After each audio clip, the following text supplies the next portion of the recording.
Before we get into today's episode, let me ask you something. Do you know what your current level of English really is? Understanding your level is crucial to tracking your progress and ensuring your hard work is paying off. That's why I've created a quick and easy English level test that you can take right now for free. Find out your level instantly. Just head to thebritishenglishpodcast.com/testme or check the link in the show notes.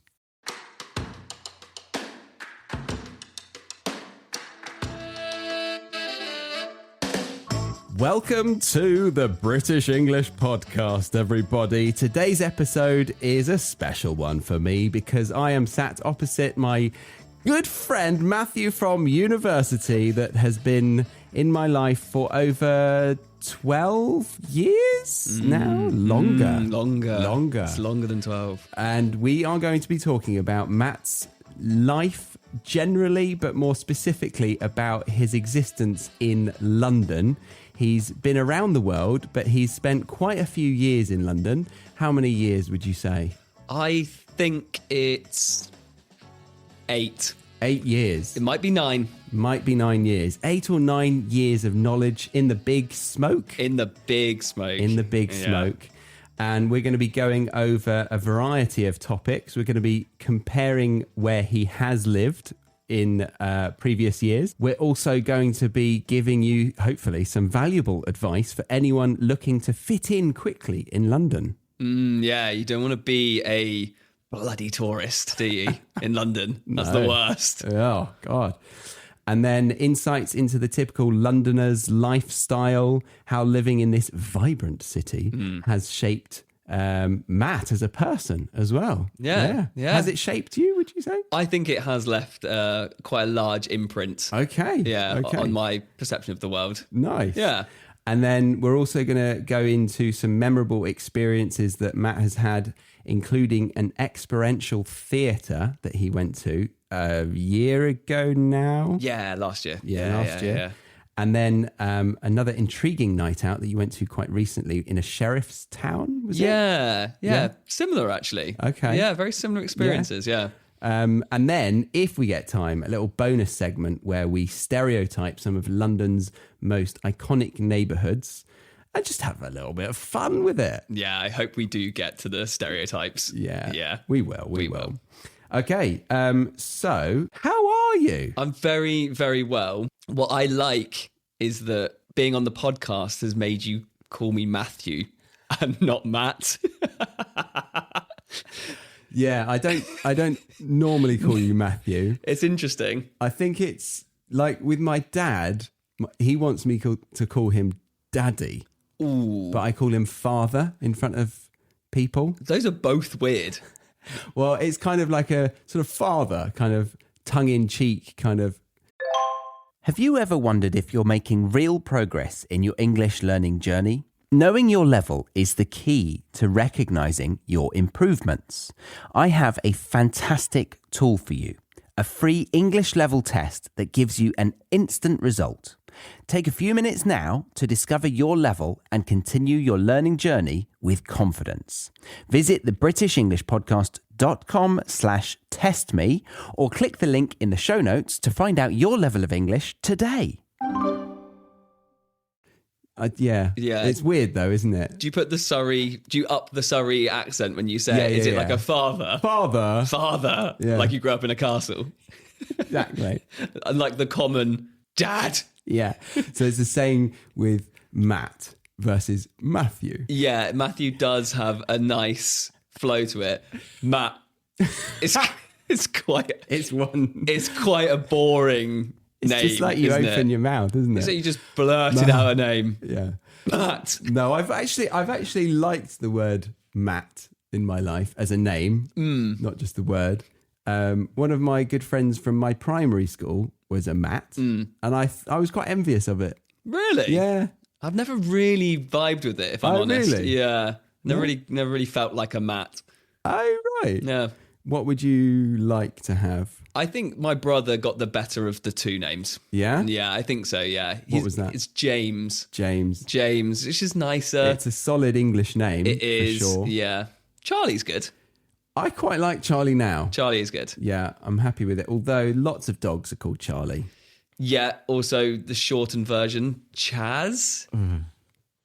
That's not good, is it? I don't. I'm done with that. Chaz. Yeah. Okay, I'll be Matthew, you be Chaz. Perfect. All right. So how about we talk about your original hometown? Let's go there first. Where were you born and raised? So I was born on the south coast of the UK, in a county called Dorset.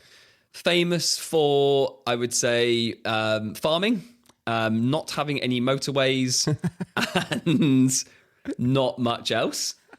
It's quite a quiet, rural place to grow up. Okay. So I would say the exact opposite to London.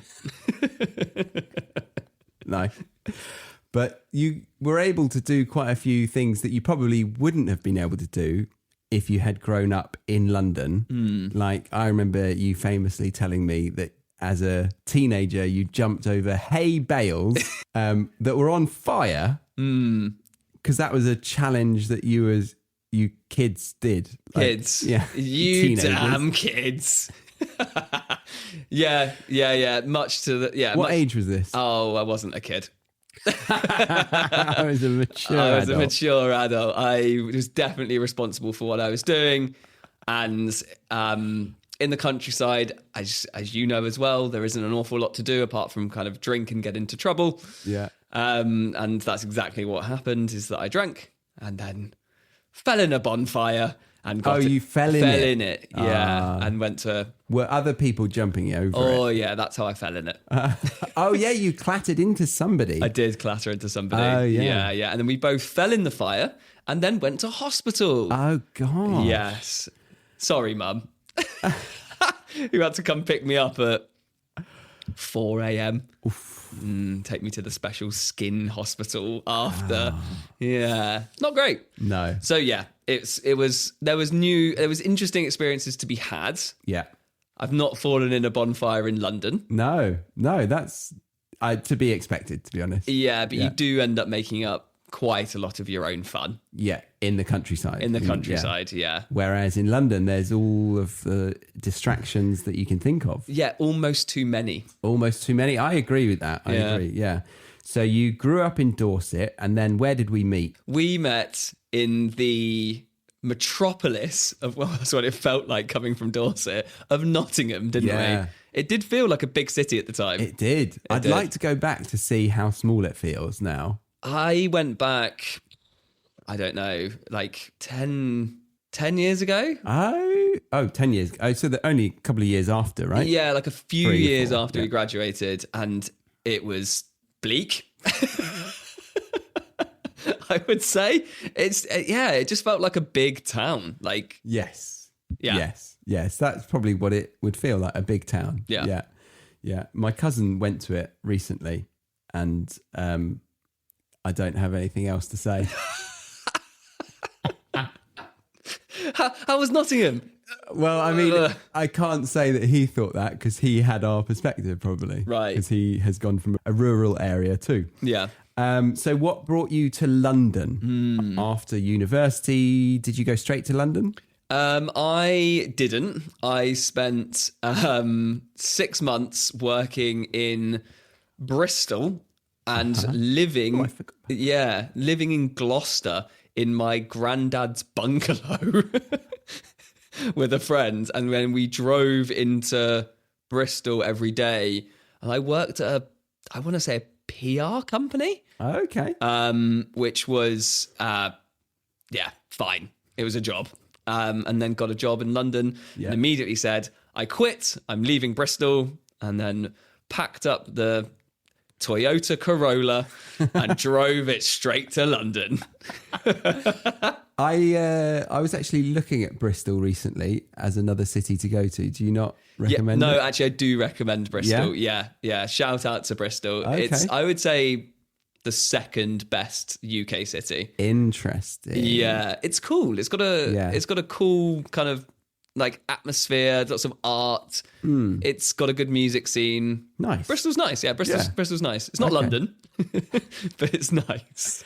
So that leads on to your overall impression of living in London compared to other places that you've lived. Yeah, it's tricky. I think it's hard to compare London because it is a world-class city. Like, it is a world-class city in terms of food, art, experiences. It's just a real hub. You really feel that here, I think. It feels like an international hub. Yeah. So it is hard to compare it because I think it's got to be one of the best cities in the world. Right. I would say. Yeah.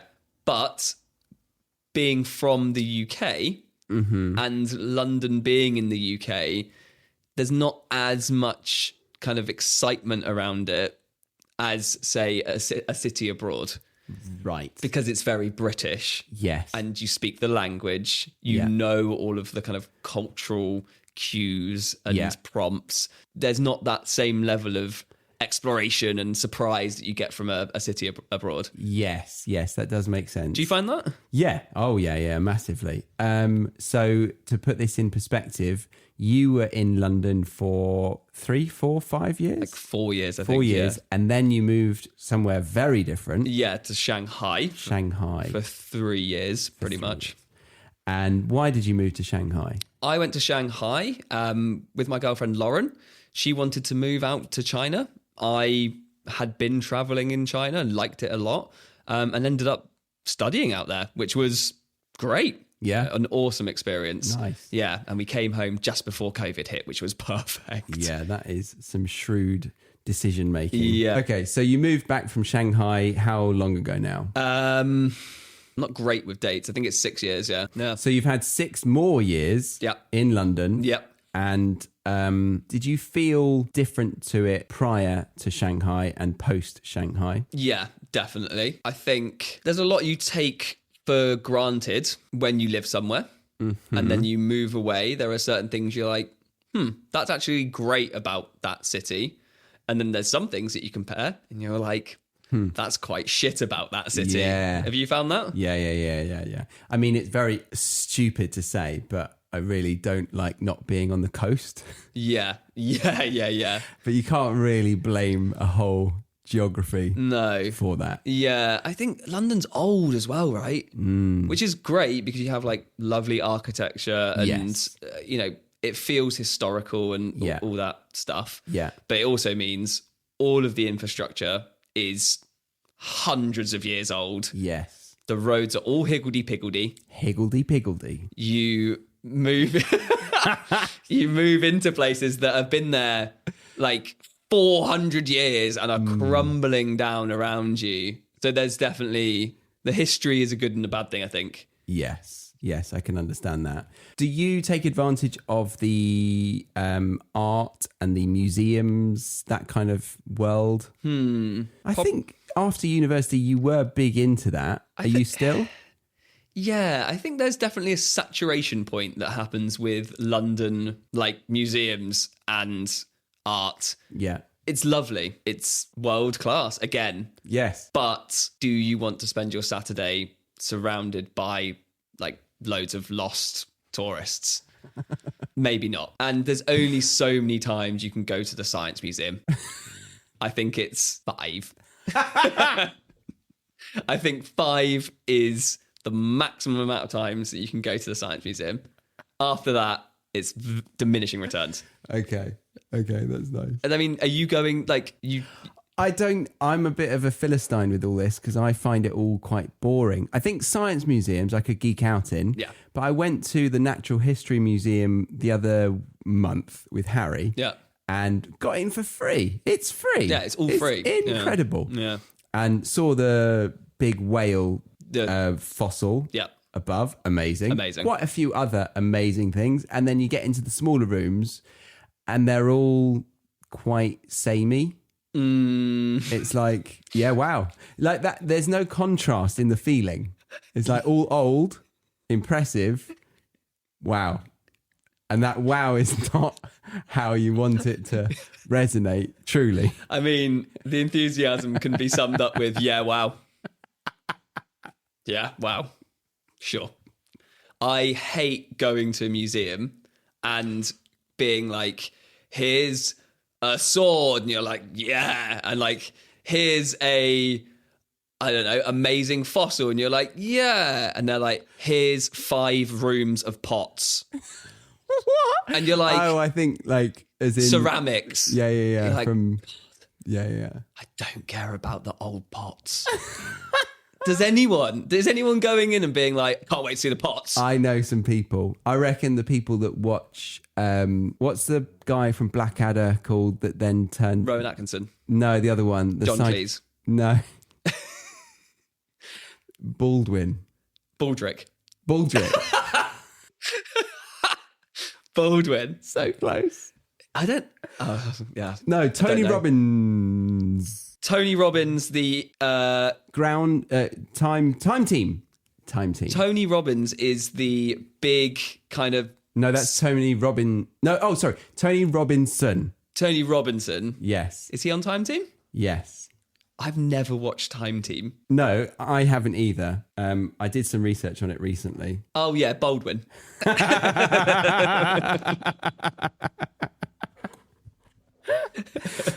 So it was Baldrick. Yeah. So he was on Blackadder. Yeah. A very famous British TV show that was our parents' generation that were obsessed with it. Yeah, I'd say. It was on in the background for me. Did you embrace it? I did quite like the whole Monty Python, Blackadder. Yeah, it is good. It still stands up. Yeah. Nice. Yeah. So he would enjoy the pots, I think. Is that how we got to this? That's how we got to it. Yeah. He would love them. Yeah. But him alone, I think, he'd be in there on his own being like, whoa. Come guys, look at these pots. Look, this pot was made of pot. Like they all are. So we got here from overall impression of living in London compared to other places you've lived. Yeah. So compared to Shanghai, what is London like? We will be leaving the free version of this episode here for today. But if you did want to continue listening to this conversation, then head over to the BritishEnglishPodcast.com where you can sign up to the Premium Podcast or the Academy. The Premium Podcast gives you the ad-free version with transcripts, a full glossary and flashcards, whereas the Academy gives you all of that plus a whole lot more, including vocab video lessons, writing assignments, weekly Zoom classes, and you can also get paired with a new speaking partner of a similar level to yours each month to really get your speaking practice in. But if you were just here for the free version of this episode, then I thank you very much. Congratulations for getting to the end of this part, and I hope to see you back here next week for another episode. I've been your host, Charlie, on the British English Podcast.